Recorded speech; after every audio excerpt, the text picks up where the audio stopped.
welcome everyone tonight, or if you're rewatching, welcome to this conversation that we're going to be having on Christians and how Christians engage within culture, how we should engage with culture. Tonight, I have Pastor Adam Page here with me.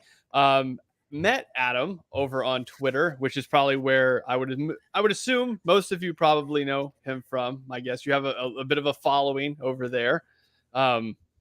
So do you want to kind of introduce yourself a bit to kind of just sort of give us an intro of who you are, maybe where you pastor, that sort of thing? Yeah, absolutely. Thanks for having me on, man. Really Oh, appreciate it. And we're looking forward to this, just having a good conversation with you and grateful for all the stuff that you put out and what you do, especially those memes, man. Those memes are where it's at, of course. I pastor at a church on Amelia Island, mostly known as Fernandina Beach, Florida, sort of northeast of Jacksonville. And been here for about 8 years. Was the associate pastor to a great godly man named Harold Neil Helton. He's been here for 33 years. He's one of those phenom situations where he's had a good local healthy church for over 30 years, and he's been the pastor here. He and his wife have been here, and just recently became sort of the primary preaching pastor, which we operate as elders within the SBC, which is unique in and of itself to have a council of elders. And each pastor takes on different functions. And so mine recently has been preaching and teaching more. And then, yeah, when you have spare time to get on Twitter and cause a fuss there. But it's good. I'm sure we'll discuss a little bit of that tonight as we talk about Christians engaging in culture. But one of the things that I want to start doing, obviously, this is kind of the first of these sort of conversations for those that are be watching or are interested in these sort of conversations. But like, as a pastor, how do you specifically, obviously, engage within your culture? So local community, clearly, but also as we talked about, we're both on Twitter. We both see what happens on Twitter. But so there's sort of two different, I guess, spheres, sort of communities that are engaged as far as local as well as online. So like, how do you as a pastor see your role, or just as pastors in general, the role of kind of engaging with culture in those two different spheres? Because arguably, clearly, these are two different areas of engagement. So how do you see sort of pastors, or yourself specifically, and I guess maybe pastors more in general, like the role to engage in those different spheres? Yeah, I mean, ultimately, we know what our call as pastors are. Hopefully, is to be truth and kindness, to be Christ-centered and preach Christ crucified wherever we go. And not only that, but we are called to communities. And I think Twitter and Facebook and those social networks that are sort of before us now are growing communities of people who are filtering thoughts and wanting to know about things that they wouldn't approach. They wouldn't enter the doors of a church. And so I don't hide completely behind the idea that what you're doing online is evangelistic, because typically we'll find echo chambers pretty fast there, if we're being honest. Thank you, algorithm. If we're, no offense. Yeah, but if we're being honest, we're not, it's not always about reaching the lost on Twitter. Yeah. Honestly, sometimes it's about sparking more confusion depending on the issue at hand, But as pastors, first and foremost, I always say, if I'm going to engage in these formats, number one, my example is still there. You're still supposed to be above reproach. You still have these qualifications that follow you wherever you go, that you're not meeting by your works, but by the grace of God and by the word of God. We know what we're called to do. That continues online. Just because it's online doesn't mean all the consequences go away with it. Goodness knows, I know my fair share of getting into hot water and saying something I shouldn't have said. And so we're all human. I think that at the end of the day, at least it lends itself to more transparency. That your pastors aren't perfect, of course, which I don't think anyone's arguing. But the idea that you leading a community of believers in a local church, I'm very pro local church before anything else. And so just to kind of circle back, one major thing is platform before pulpit. You are engaging the culture, but to never lose the idea that the local church and your calling as pastor, your calling as husband or father, whatever roles that you take on, they come far before engaging in this community on Twitter. But that doesn't mean that the principles or your convictions are set aside simply because you're going by a username. And I think that's where we can kind of, if we're being honest, we can kind of confuse that and convince ourselves that we're some World of Warcraft avatar and that no one's going to know it. It's on Twitter, so it didn't count. Well, no, that's a terrible way of looking into that witness. It's still a witness, and I think Hmm. that's what we need to kind of keep in mind. What and I like what you said there as far as like that there's a whole different level of transparency there now than there was in the past. Like if you assumed, I think there's a lot of people that assumed that your pastor was engaging in some sort of like, dialogue and engaging within the communities, but there was no real way to see that really in a tangible way unless you saw them out doing it. Mhm. But now with this digital age, like not only do you see it, but there's a footprint, there's a paper trail. And one of the interesting things about that, I think, on that transparency thing that you're talking about, which kind of leads me to sort of down this rabbit trail here, is that now pastors, like you said, there is this, hey, these are still the qualifications. You're still supposed to operate in those qualifications as you're doing this online dialogue. And it really gives your congregations, for better or worse, right, Mhm. this view of, oh, this is how my pastor engages. And therefore, maybe this is how I'm Mhm. allowed to engage or how I should engage. And it's really Mhm. this follow me as I follow Christ example, whether you want it to be or not, but that it is out there like that. So like Yeah. obviously that's a part of it, but how do you, I mean, aside from sort of that, because I'm assuming you probably have some of your congregants that follow you, some of them may not Yeah. even know what Twitter is, but like how do you help your congregation? Like it's interesting to pick pastors' brains because like everybody does Mhm. this a bit differently based on their congregations, their maybe even their locations. Like how do you spur them on Mhm. to kind of chase after, like, hey, you guys need to, like, this is something we're called to do, like engage within this culture around us, even if it is confusing, if you maybe don't know how to do it real well. Like how do you spur them on to do Yeah. that? Well, so there's two cultures here. I mean, it's really one and the same, but two ideas. One's a community people, and you can meet people in your congregation. That's also part of sort of your role as pastors is to see the qualifications and to see the talents and gifts and spiritual tendencies like that they lean more towards, like for the kingdom Mhm. growth. Like which one are you better with? And you can always be honest and say, you're the way you talk to people. You may have initiative, and you always have these church members that want to do things that they're not necessarily Mhm. great at, and you have to have some kind of tough conversations there. And I don't want that to sound elite. Like, I'm on Twitter, so like leave this to the professionals, and then Twitter's just this elitist place where you can just get by with whatever you want to get by with, and say that's not it at all. But the online community is different.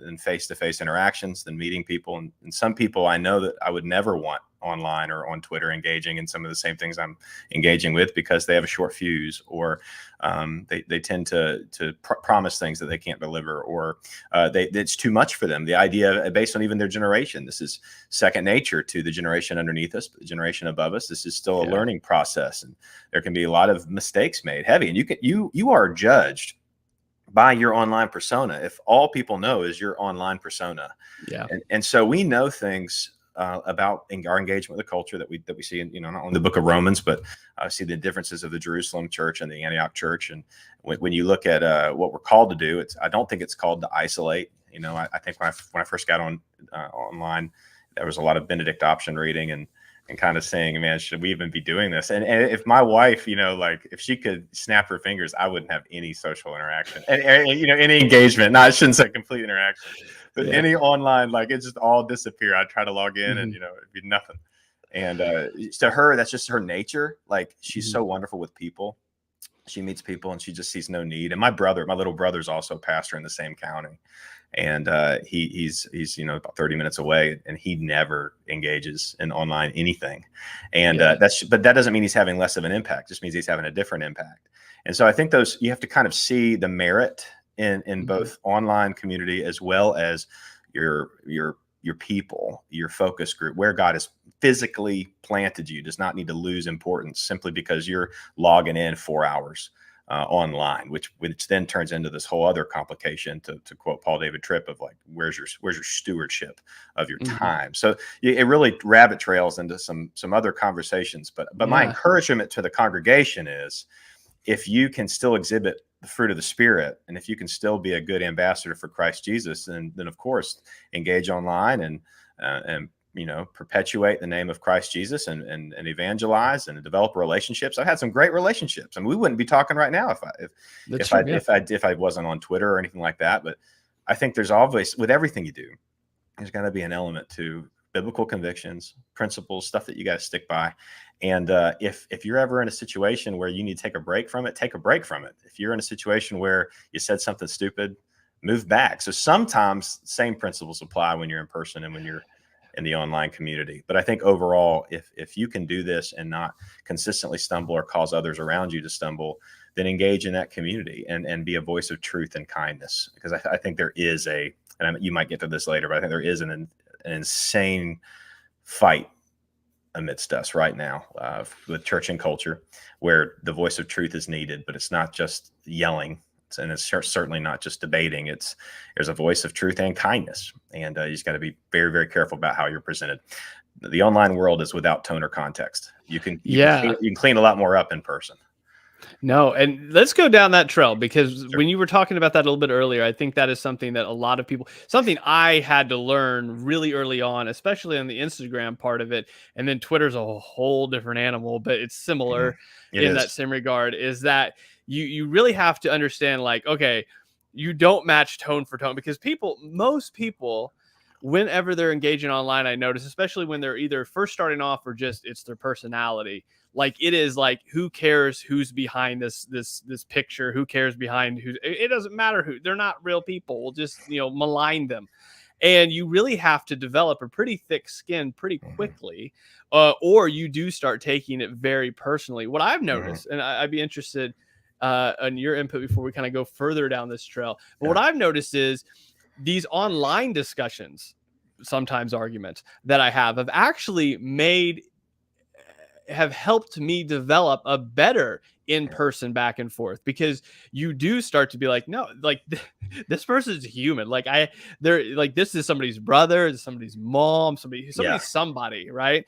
Yeah. And you oftentimes online, I think, and like I said, this is where you have to really gauge someone's personality to be like, should you be doing this or not? But they forget that. Do you know? Have you ever ran across that yourself, where like you start getting, or maybe early on, where you were like really getting into it, and you're like, I need to back off a minute. I mean, I could tell you two people right now that get my goat. I mean, that if you followed me for longer than a month, like, who I'm talking about, and I think they're a danger. Just because you're warning someone, and I'm not combating you. I completely agree with everything you've said. But just because someone's made in the image of God doesn't mean that you don't warn other people about their influence. And certainly you can beat a dead horse on these social networks, especially Twitter, which is just kind of like everybody throwing every thought out there immediately. Facebook's a bit more conservative, which is even weird to say out loud, but it is. And Instagram, does anyone read the copy at all? Like, the Rarely. photos, you know what I mean? Yeah. So I think Twitter is just all text, and it's just typically kind of everybody flooding everything. And I remember the first time I got on there, I put something nice or sweet up, what I call a binge, Dustin binge. I would go Dustin binge that day, and I would binge it out, and it would be something biblical, strictly biblical, just very, and not controversial, but just like, isn't God good? And no one gave a crap. Like, you get on Twitter, you'd put that out, you'd be like, isn't God good? And it's like, your mom likes it, from her user account with a picture of the dog. Yeah. And then you'd put something along the lines of, hey, man, so-and-so said this, unbelievable. Like a true example of an apostate. Yeah. And then you'd be on expository parenting.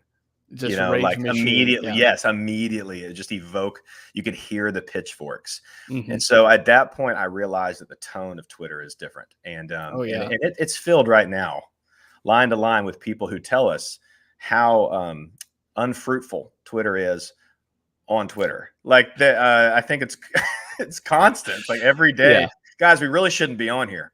Anyway, my new book, it's like, well, you're on here for a reason, because the community's here. They're not in your living room. And let's be honest, since COVID, they're barely at your church. And so we just need to understand that, like, the fight's here, but yet we don't need to come across as jerks in the fight. And so it's very problematic. And I've had good friends, and I don't think you go into Twitter or any social network without an accountability partners who are there with you. And I actually at first was kind of resistant to my congregation. I have a congregation of about 350 people. that are pretty regular in their serving and attending and all of that. And out here, that's a decent size. It's not massive, but it's, you know, it's not small. Mhm. But I remember being kind of resistant because I hadn't been found on Twitter yet. And, you know, when I started seeing congregants follow me, I kind of went over to my wife. I was like, oh man, so-and-so's following me on Twitter. And she's like, why is that a bad thing? You know, like, why are you worried? I And I'm can't like, say what I want anymore. yeah. It's like, Yeah.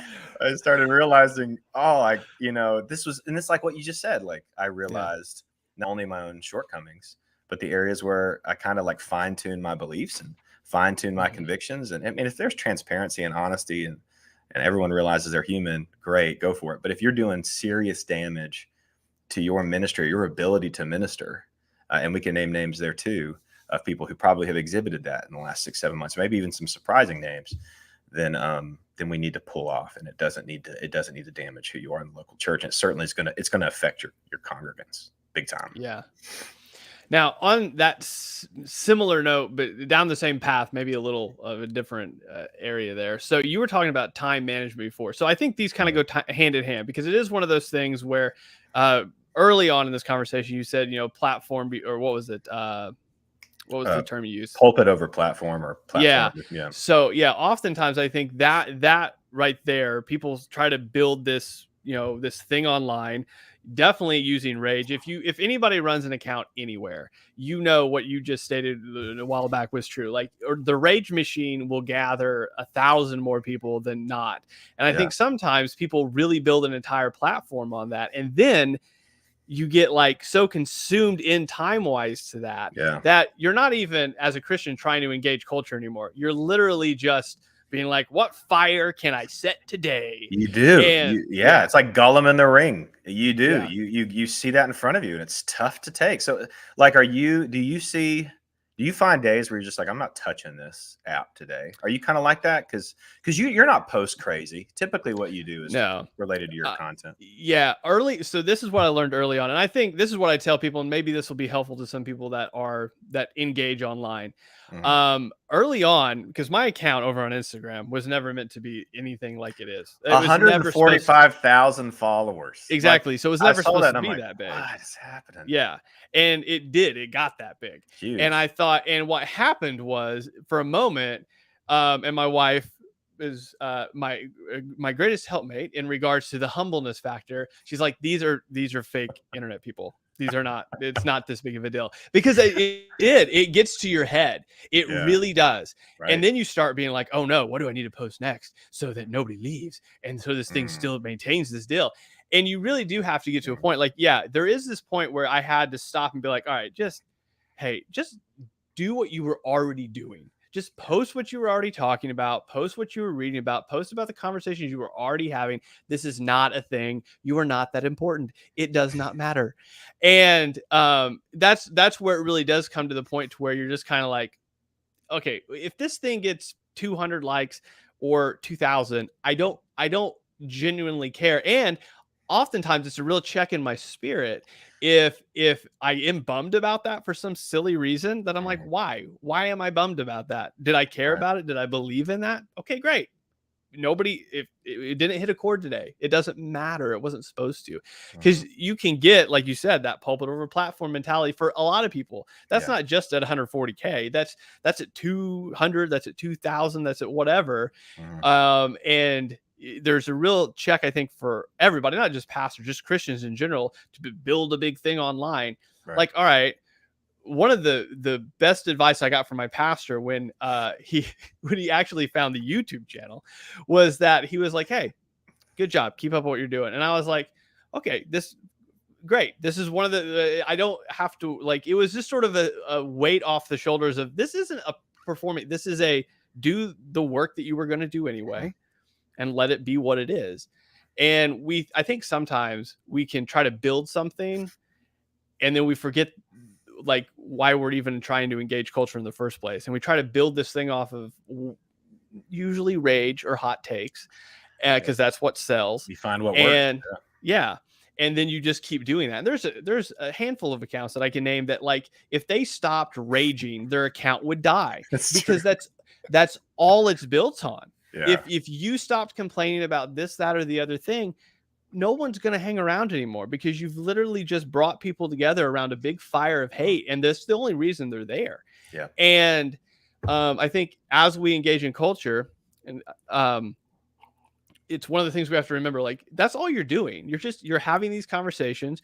You're throwing something out there against the wall, having a discussion on it. If you Right. don't know about it, this is how I've done it. If you don't know like a response, you know how much stuff I've had to learn because I've said something stupid and then I've had to go back and figure out I'm still paying. somebody's. I'm still paying for some of those, man. Like, Yeah. and it's not even what I said was untrue. That's the Mhm. craziest part. Is it's like not just. It's not just that like what you're saying is either truth or lie. The truth can be presented in a way that just gets you bit. You know what I mean? Mhm. Like it just it's just was a bad way of putting it. And I guess there's just a lot to be said for saving some of the serious stuff for in-person stuff. And maybe Yeah. a realization that, just because there's technological advancement and ability to, talk to each other thousands of miles away, maybe there's still just some truth to waiting until you're in person before you have to Yeah. say it. Like, where's the trust in the sovereignty of God? We're still supposed to be exhibiting that when we're online in those communities and relationships. So I hear you, man.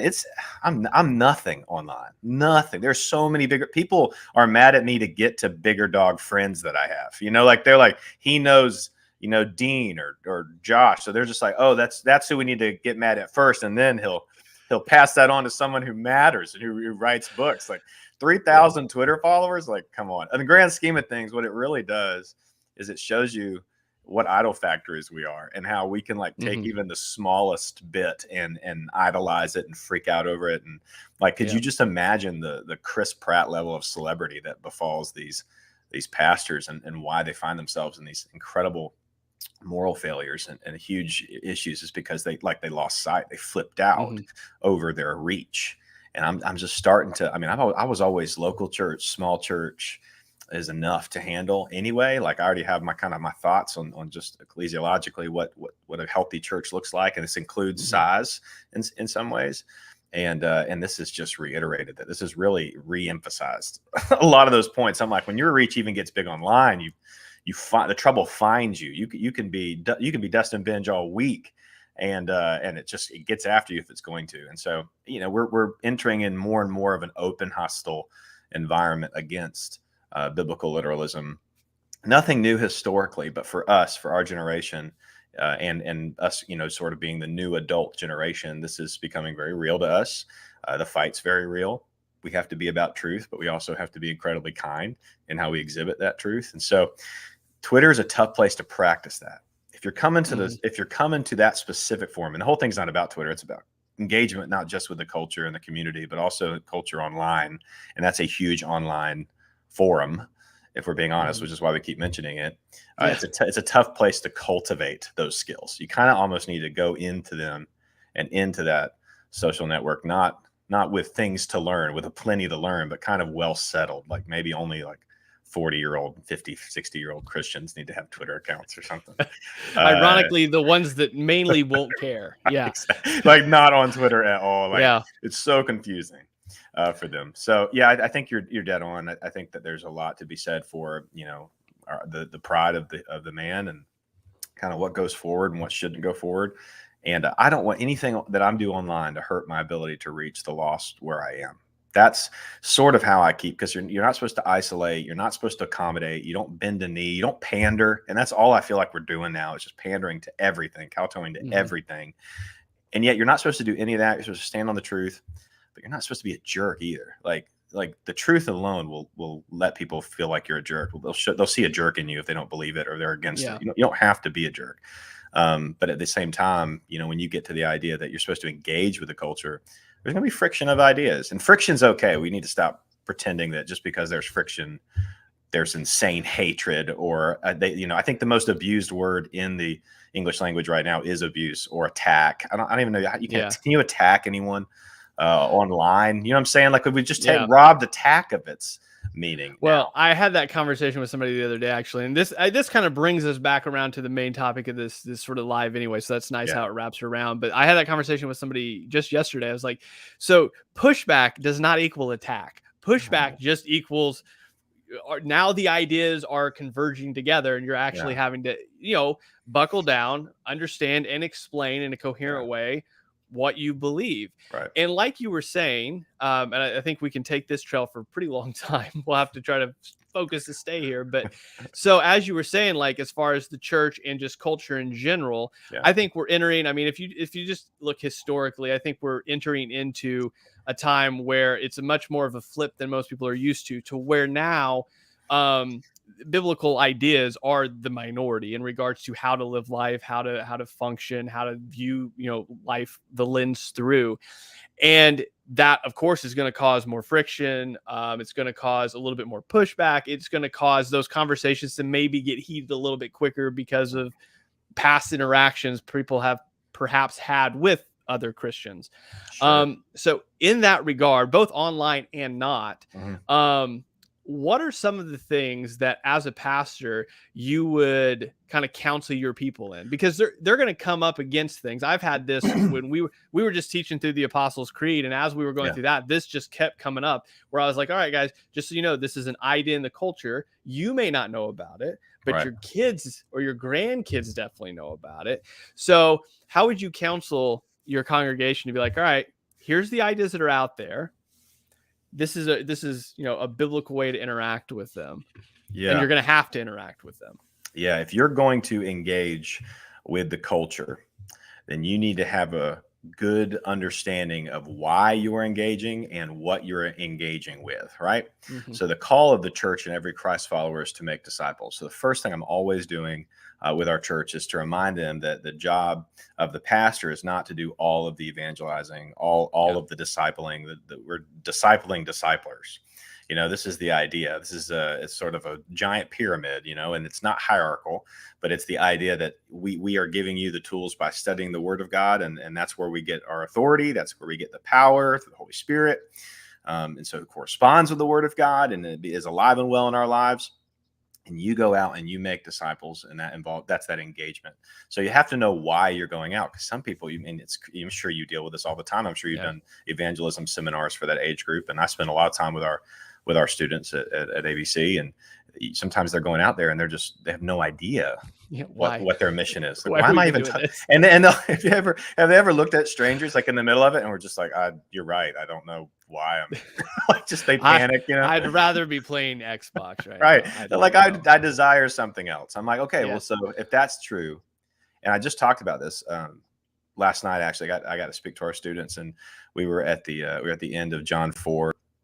And so Jesus has just, had that conversation with the Samaritan woman at the well, and she goes out, and the disciples are so perplexed as always. And he's telling them, you keep thinking about food. I'm going to think about why we're here, like what the mission is. And that's kind of the forthright, like go forward into the community, understanding, remembering why you're here. And that means that it can't be about yourself. And one flaw that we see online versus in the community, when you're in there and you're engaging with real people, of course, it's still easy because we all have sinful nature to make it more about yourself in that process. But if you forget for a second that you're the Antioch church, right? Like you're the New Testament church, making disciples, going out, sharing the gospel with people. God has given you this role by saving you to go out and in your sanctification, share the gospel of Jesus Christ so other people can enter the kingdom. If you're kingdom minded and you're out there, you can develop good relationships. You can have amazing testimonies. I mean, the stories tell themselves, and you're doing the work of the Lord. To me, and it's my personal experience, and maybe you can relate to this, when you shift it to doing all of this online, it's so easy. It's so much easier to be about your own brand and your own name, and it kind of shifts focus from the person onto, well, let's make sure I'm coming across in a great light, and it stops being about the message and kind of focuses more on the messenger with that outlet. So yes, the community's there, but I think here's the deal. If you're tweeting 50 tweets a day because you have quoted Winston Churchill that day, and you've said, for evil to overcome, all it takes is for good men to do nothing. Well, if you're doing that, I'm not slamming that quote. It's a great quote. I understand it. I understand what Churchill meant with it in his context too, which is a little different. But if you use that quote and you're all about it, and you're not reaching your neighbor or your community, and you have no focus to like where you're actually planted, but you're just having debates online, sorry, I just don't think that cuts it. I just think you've missed Yeah. the forest for the trees. And so I think we train them in that sense to keep the main thing the main thing. You know, we're walking through Revelation right now, and it became that thing where like we didn't mean for it to be the series of Revelation at the same time everyone else and their mom was walking through Revelation, but that's what happened. Like in our community too, like 3 other churches on the island were like, yeah, we're starting this Revelation series in January. And I'm like, we were just finishing Jude. Like we had done Hebrews and 1st and 2nd Peter. And I was like, you know, it'd be cool. Have you ever done this? And Neil was like, I haven't done this in 33 years. Well, I've only done the 7 letters. And I'm like, oh, let's do this. Yeah. And I just preached 8 through 9, and the Easter sermon you heard was like the break that I was like happy about. I was like, yes. And you get to have a little bit of breather. Yeah. But the whole point of it, and our church has done a remarkable job of kind of setting aside all their different opinions, you know, from the Jerry B. Jenkins, Tim LaHaye opinions to like just full blown things you would not see in Baptists before or after 1800. They've set that aside, and we've just praised Christ every worship service we've been in Revelation. Amazing, just sentimental, but yet theologically driven worship services where they're excited to go tell people about the gospel because Christ will return. And they have that objective. And so if you can clarify that objective and make everything you're saying and doing with an eternal perspective and remind them that it's their responsibility to make disciples, not just some person who's placed in leadership in that church, then you're preparing and equipping them. And of course, that goes with discipleship, and I'm pro church membership. And so there's a lot of things that are involved in that you walk them through. But from their families to their communities, do they know why they're on mission, and do they have the knowledge of the gospel so that they're prepared on that mission? Because that's going to guide you, whether it be online or in a physical community. You know? Yeah. No, and I think that, I mean, there's a lot there. I'm going to try to remember some of it so we can keep coming back to it. But one of the things that I think just connected that I'm remembering right off the bat, just because of the circle the page that I run, is that oftentimes what I do find, and what I try to remind not only myself of first, but also like every so often I'll throw a meme out about it, is that like, what you said about like, just because you're online arguing with so-and-so or whoever, or a number of different people that you don't agree with, what about the guy like that you sat next to at lunch at work today? Like, what about that lost family member?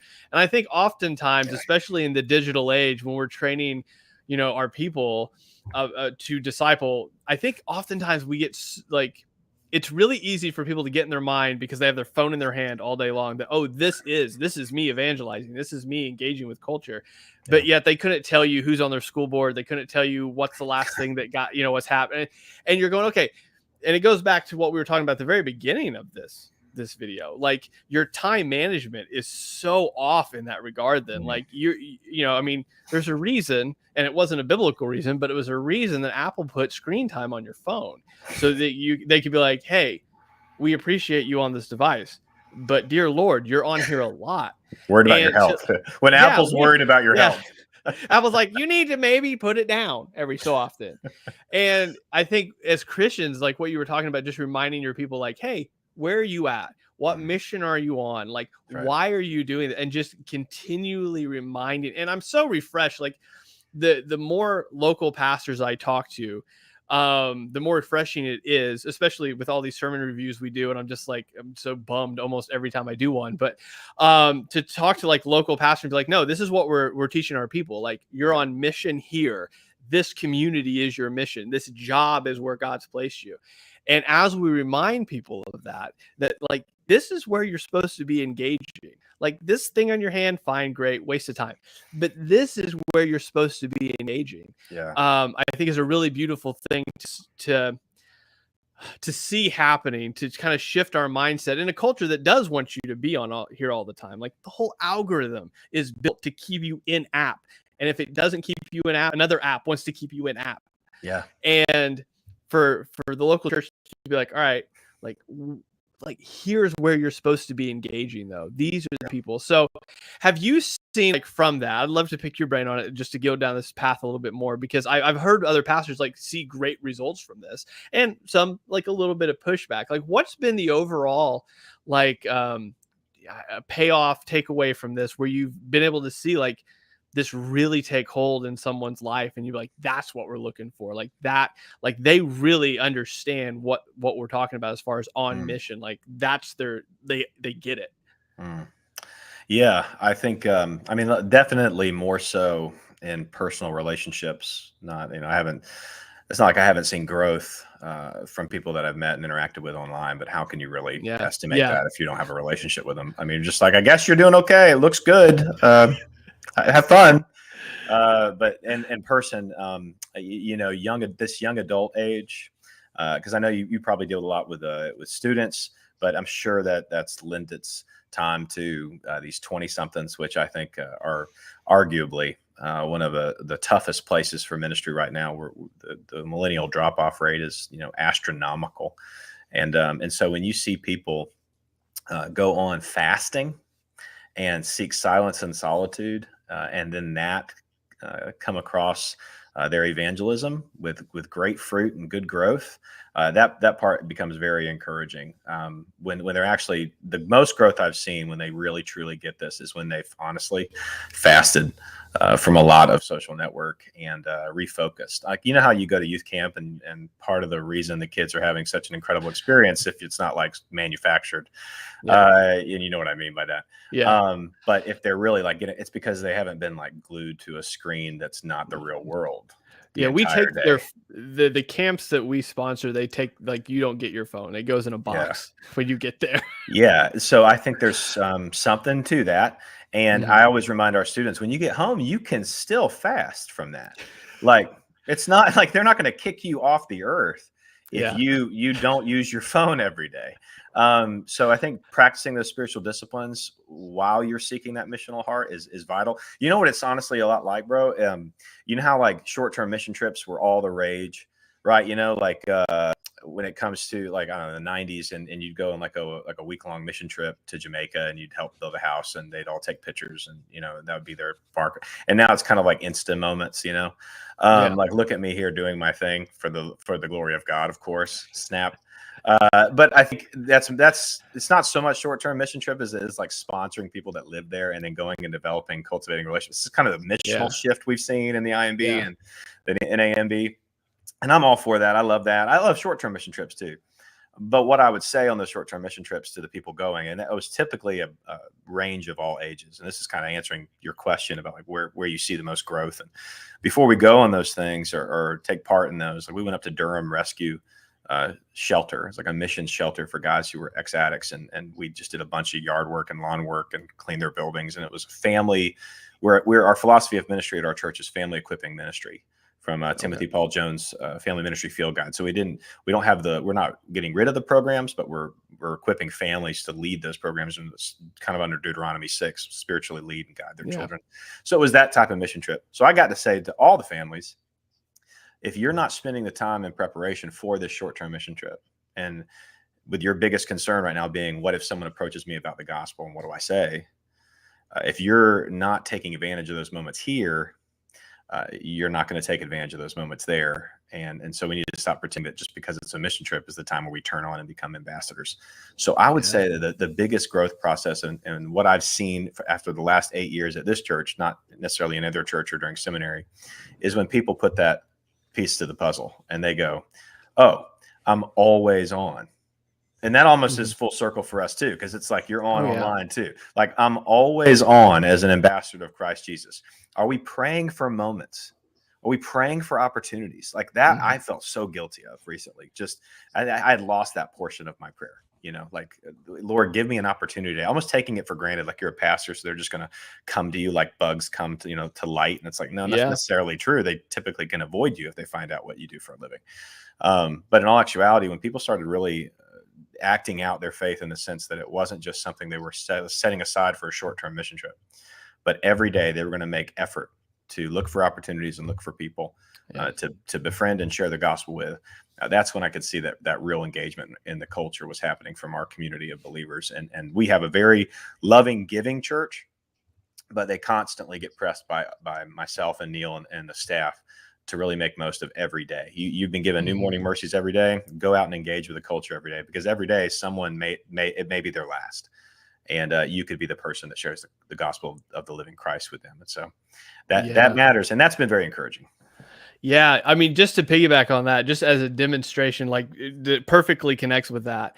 There was somebody I know that they just work out and just their job is like mine, it's a delivery driver, and they were at one of their customers, and their customer was just, they were asking them, hey, how was your day? The customer was like, it's not that great. They told them the story about their niece had found out their niece had cancer in the leg, all that sort of stuff. They went through the whole thing that they normally would have done. They did their thing, and before they left, they said, hey, they said, actually what they said was, I felt compelled to like just go ask them, can I pray for you? It's not something this person says I would even normally do, but I was like, they had been praying for moments. God, just give me a door, just any door you want to give me. And in that moment, they had this door, and they thought, well, I prayed for it. I should probably take it. And they went up, and they were given the opportunity to pray for that person and that family in that moment, which is an amazing thing in and of itself. But you were talking about that real growth. The amazing thing to hear this story is that now, like, that person has went back to that customer time and time again, because they do. I mean, that's where they go. But they've been asked to pray multiple times over multiple things because of that one moment that opened that door. And not only is that like giving them like this real zeal for, man, look what God just in this moment can do, but also like just encouragement to other believers, being like, look what God can do. Like in this moment that you did not think was anything, but because you were diligently praying, God, just whatever the window is, open it, I'll take it. And in those moments, it's just beautiful to see how that one thing not only encourages that person, but the whole community around them to engage in a culture in that sort of way. I mean, that's engaging as well, of just saying, hey, you may not have known this before, I'm a believer, can I pray for you? And then that just opening door after door after door for them with multiple people. So yeah, that's really great. Really great, by the way, like really great point and story. And honestly, it made me think of something. Like the thing that gets remembered online is the bad stuff. Like your digital footprint is there to get you into trouble. But what people, you know, like that's why it's there. Like when people say you're leaving a digital footprint, that's not like one small step for man. Like that's not what they're talking about. Like no one's celebrating in that. But what I think happens in person, and this is something Neil always said to me when I was first starting out doing a lot of visitation, they're not going to remember what you say as much as they're going to remember that you were there. And just being present, just being there, and not always having to have the right words to say. But just being present in the lives of real people in reality at a real time is probably overall going to do more good for the kingdom and for growth than you spouting off, 1,000 wonderful tweets that get retweeted and then forgotten about. I mean, I think, unless you're Piper up there at Passion Conference giving a, sand lecture, then it's just, there's every once in a while you get something that sticks. But the one in the billionth. If we're being honest, we've heard what we're tweeting and posted before. We're recycling at best, rephrasing. We're not coming up with no one's inventing the wheel on Twitter. We just have to be very careful that doesn't consume our identity to the point that we forget that we're stationed in a real place with real people, making a real difference. And I'm not saying we have to choose. I don't think you're saying that either, one or the other. I think there's just letting real life teach you the responsibility of what it's like to hold that loaded gun and to log in and make a huge difference, both positive and negative, possibly in your life.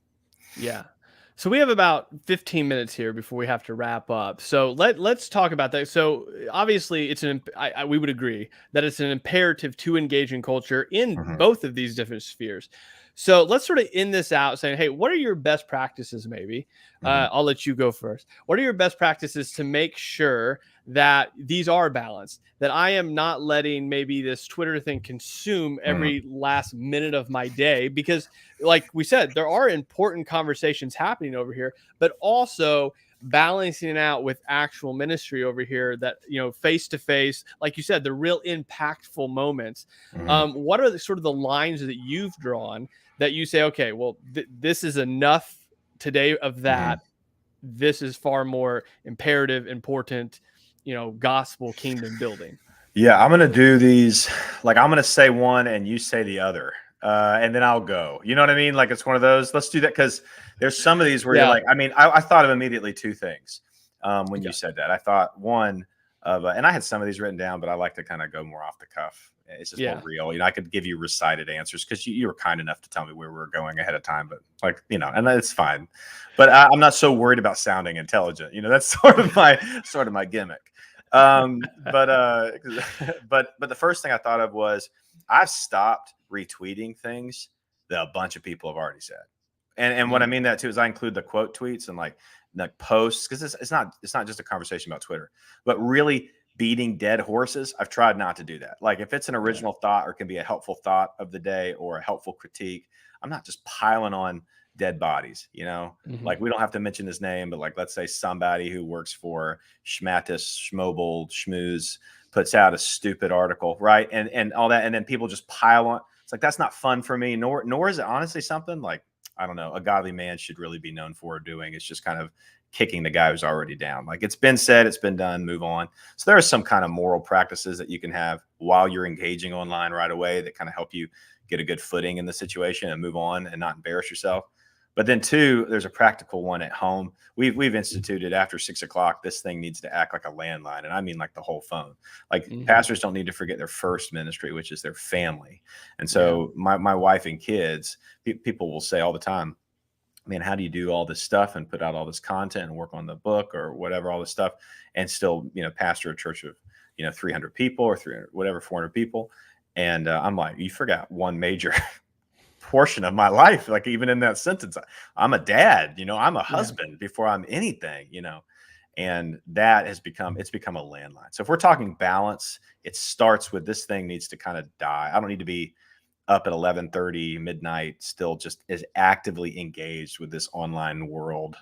Then I had Don Whitney for spiritual disciplines for Christian life at Southern Seminary. He was my professor there, and that's a prerequisite for the Master's of Divinity degree. You have to have his class who taught the book on spiritual disciplines.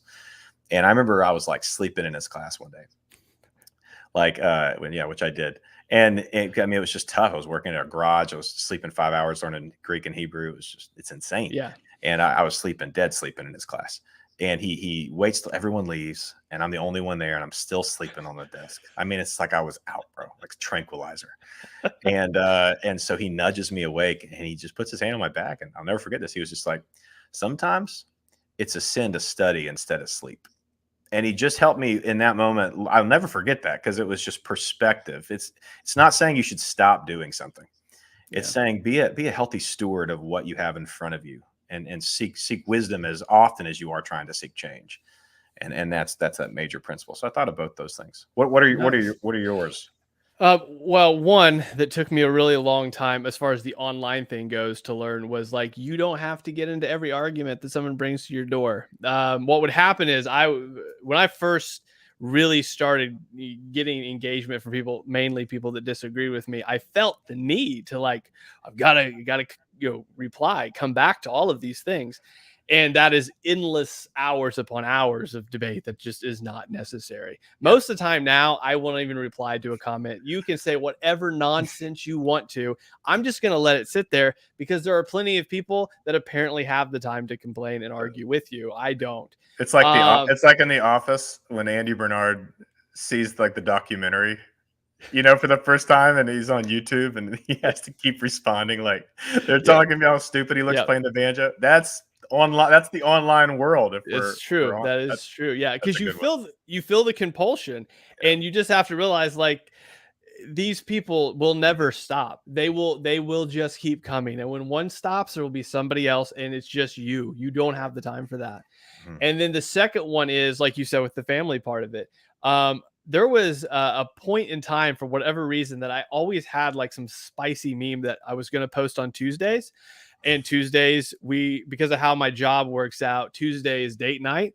And so it always like post the spicy tweet or the spicy meme. And then for whatever reason, that's the day that I would have the idea for it.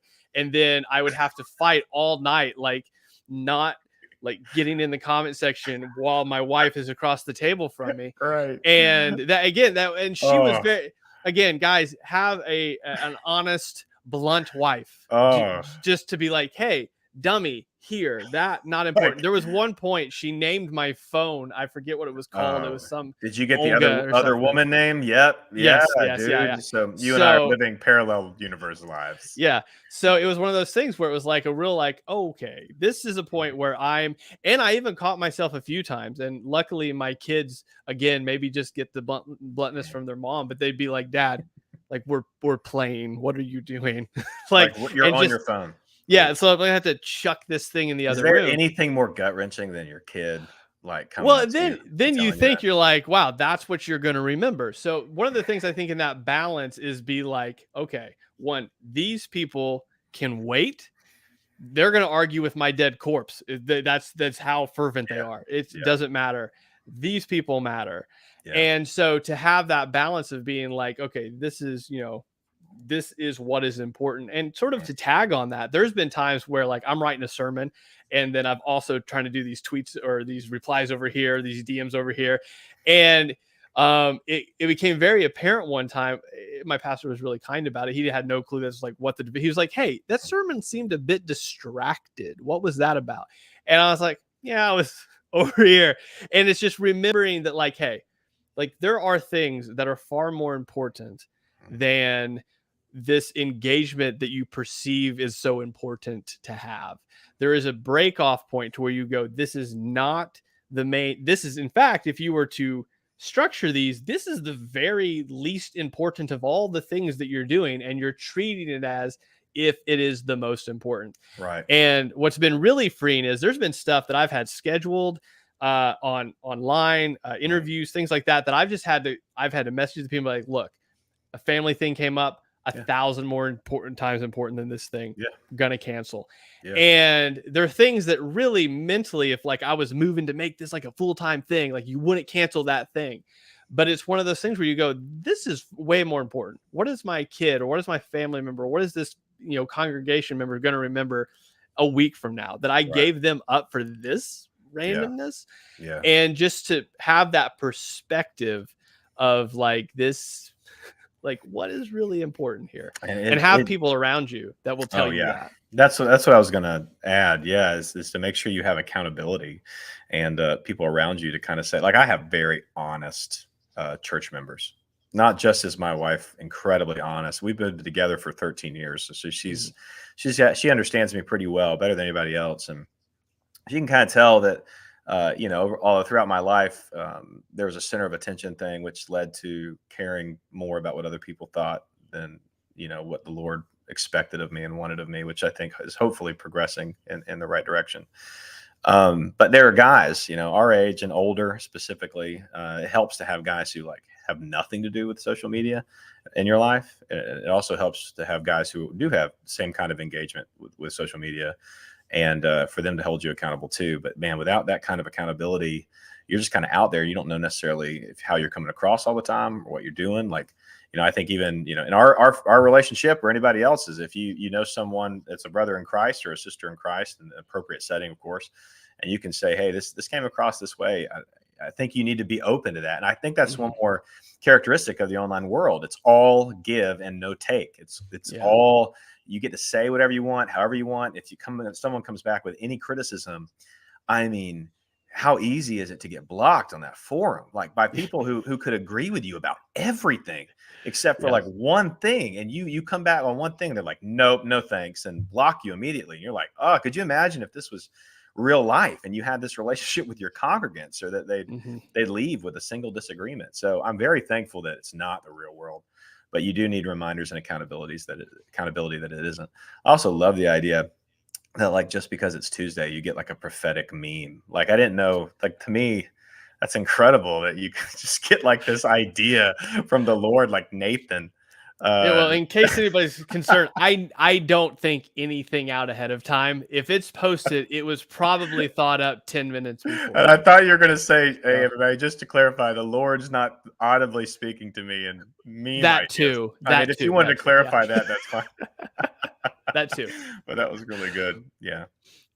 But awesome. All right. Well, just to wrap up then, guys, hopefully amongst all of the little bunny trails we took, that you found something helpful in this. I mean, obviously, we are to engage in culture, that is not only, I mean, just like Adam said, that is not just online, that is in your personal life, and more so really in your personal life than Yeah. online. And as we do that, there's clearly a balance that needs to be struck, Yeah. clearly a priority list to be made, and a time, like you said, that phone now becomes, okay, that is attached to that table, and everything else is 1,000 times more important than anything that happens there. And then, like you said, having people in your life, and that's the hardest part, to find those people. I found it's going on 2 years now, probably. I brought a couple guys onto the page to help me out with it, Oh, cool. to be sort of people that bounce that off. So I'll if I think it might be a little iffy, I'll text it to them first and be like, well, what do you guys think about this? Or what do you think about this wording? Because again, the last thing I want to do is put something out there and then have to backtrack on it or like double down. Right. And I just rather have that out to begin with. And if I'm really super concerned that it's a little iffy, I'll be like, hey, honey, what do you think? Yeah. what do you think about this? Tag the wife in. Yeah. Yeah. And having people that are willing to hold you account to that time, to the things that you say, because it is so super easy online and just in your personal life to think that you're saying the right thing, and no one in the moment. Yeah. In the moment, you're like, oh, cool. This is a good one. This is a good take, and I haven't seen it anywhere yet. So let me go ahead and get this out. And I'm like, before anybody else says it. Yeah. Because that matters, greatly, because then they'll look to you and, oh goodness, look what this has become about. And it's so diseased, really, in its nature, that way. But that's another, and I'll mention this and then hand it over. But there's an idea here where we really need to remember that we are still very susceptible to what we are exposed to and the dangers of hubris and ego. Like, all of those things are alive and well. And typically, if you take down every moral failure of pastors specifically, right? Like, let this be just a word to our pastor friends who are watching. Everything really comes down to unbridled ego and pride. Ultimately, something was not kept in check. Some sin was there and fed subtly or abruptly, but either way, it wasn't usually overnight. It was something that snuck in. And I think online, I'm seeing a lot of people forget how susceptible, men specifically, forget how susceptible that they are to this type of sin that you described, like that misplaced eagerness or not asking the right questions. There's a great book that I've been recommending like crazy by Tony Reinke called 12 Ways Your Smartphone is Changing You. Have you heard this or read this book yet? I haven't. I've heard about it. I have not read it. No. I really do recommend it. And I think there's one great part. And first of all, he nails the culture altogether. Just kind of gets a great idea and definition for us right off the bat, and what the biggest problems are in our culture in communication specifically. And then he goes after the idea of technology in our hand, like you said, like it's just this device that follows us around that we feel like we definitely need to use at all times. And one of the main questions he says, before you do anything online, and really let this also be a practice you use to engage in the culture around you personally and in community, but ask, does it fortify unnecessary division? There is necessary division, and that is just sometimes a result of being truthful and being honest. And there's a lot of guys out there fighting for biblical conservatism, and other people fighting for things that they believe are important in the world right now. But at the end of the day, is this a necessary or unnecessary division? And have good definitions of those things and have those fleshed out. Don't just mull that over in your own head without any accountability or counsel. And are we seeking godly counsel before anything we post? I think that these are good practices to have if you want to remain out of hot water, of course, but not just self-preservation. If you really want to be a good light for the kingdom, these are important things to understand. Yeah, amen. All right, guys. Well, hopefully you found that helpful. If you found this video helpful at all, make sure you like, comment. If you have something below that maybe you're watching this on replay and it came up and you have a question about, put it below. And if it's for Adam, I'll get it to Adam. He can reply if he wants. Not necessary. Not necessary. Yeah, there you go. Don't worry about it. So he's just going to ignore it. If you rage type, go ahead and rage type. Just follow him, subscribe him. And I mean, he earns it. Look at his background and his dope mic. You can't. I'm going to be prepared if we do this again, which I hope we can. I'm not going to look like modest Yahoo with my stinking headphones. You have I should have gone the cool earbud route. One, I have like half a drill in the background. It's just terrible. Like the difference here is professional versus amateur hour. Not feeling it. There's you're talking about time management. There's far too Full- much time set No, into this full to make it circles look. become about my hubris again. All right, guys. Well, if you do, let's end this way before we get off here. If people are interested in seeing and following you online and sort of, seeing how you engage and maybe learning from that, or just the things they've watched this and they're super interested in who Adam is, where can they find you at? Adam Page 85 is the handle on Twitter. I also go by Page Masta, PAGEMASTA, and then Instagram, same handle, PAGEMASTA. And really, what I'd love for you to do is follow our Amelia Baptist Church YouTube channel, because that's where you'll find sermons and our podcast called Amelia Baptist Roundtables. And I think we'll be changing a name and platform on that within August. But until August, it's Amelia Baptist Roundtables, and we really just do our best to try to remind people how much discipleship matters. So go subscribe to Amelia Baptist Church channel. We'd really appreciate any help and support. And make sure you give Honest Youth Pastor all the love he deserves. I'll try to put those. Remind me, send those over. I'll put those in the description below and make it easier for people to do. So, all right, guys, thank you for spending your time with us, Adam, for this last hour, guys. If you made it all the way through here, you deserve a gold star, because that's an hour worth of a lot of rabbit trails. Hopefully you found something helpful there. Thank you for watching, and we will talk to you later.